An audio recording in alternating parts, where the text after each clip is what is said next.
Dear friends, आज जो topic मैंने उठाया है ये प्रसंग आपने बार बार सुना होगा, लेकिन ये कितना सही है कितना नहीं इसके बारे में वीडियो के एंड में बात करेंगे। लेकिन उससे पहले वो प्रसंग है कि उस बारे में हम बात करते हैं।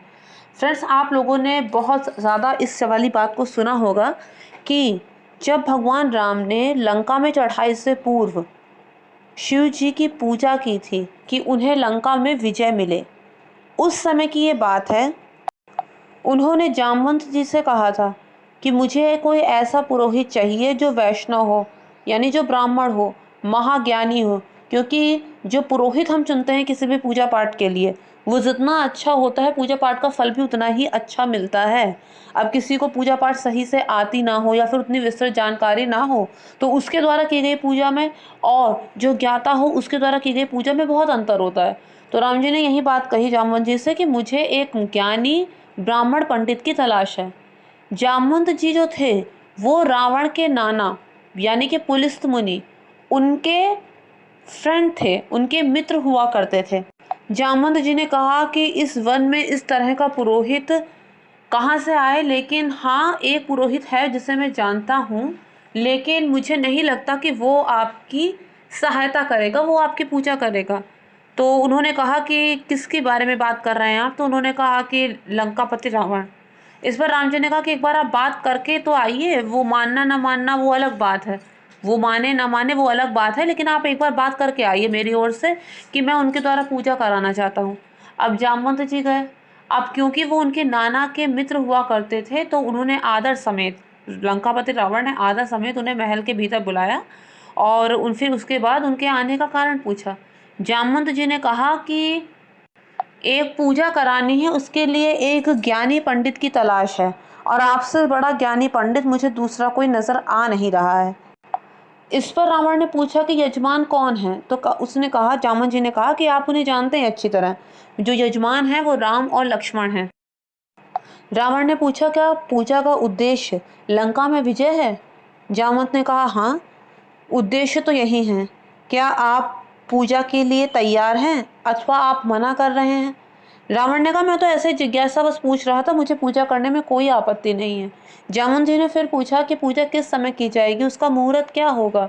रावण ने जो 9 ग्रह उसके दास थे सबको अपने सामने बैठाया और उन्हें उनकी उनकी पोजीशन दी और उसके बाद कहा कि ब्रह्म मुहूर्त में पूजा होगी। जामवंत जी ने फिर कहा कि आप मुझे पूजन सामग्री बता दीजिए। इस पर लंकापति रावण ने कहा कि आपके जो यजमान हैं दोनों वनवासी हैं, उनके पास क्या ही सामग्री होगी।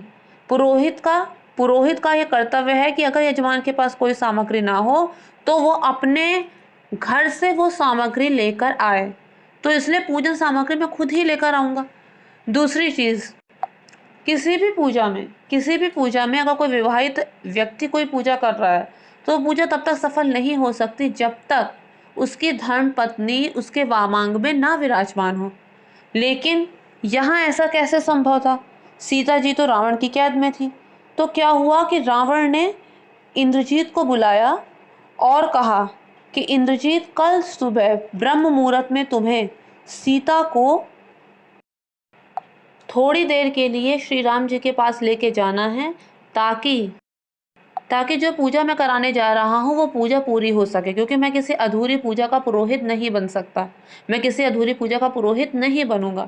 फिर उसके बाद रावण अशोक वाटिका में गए, वहां पर सीता जी से कहा कि सीता, कल सुबह ब्रह्म मुहूर्त में तुम्हें स्नान करके नए वस्त्र पहनकर तैयार रहना है, क्योंकि तुम्हारा पति राम एक पूजा कर रहा है जिसमें तुम्हारी उपस्थिति अनिवार्य होगी।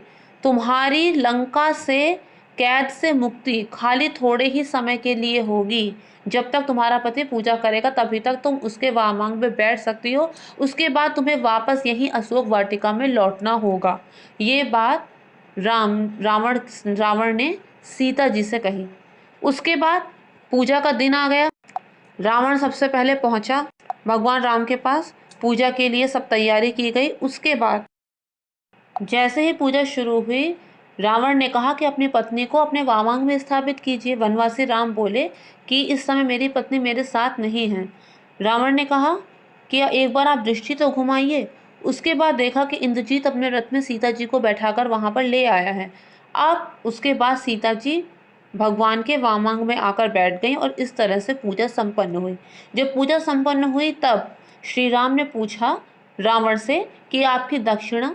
इस पर रावण ने कहा कि मैं त्रिलोक विजेता, मैं सोने की लंका का मालिक, आप मुझे क्या दक्षिणा देंगे? इस समय तो आप वनवासी हैं। एक बार अगर आप महल में होते तब तो मैं मान सकता था, आप दक्षिणा मुझसे पूछ रहे हैं।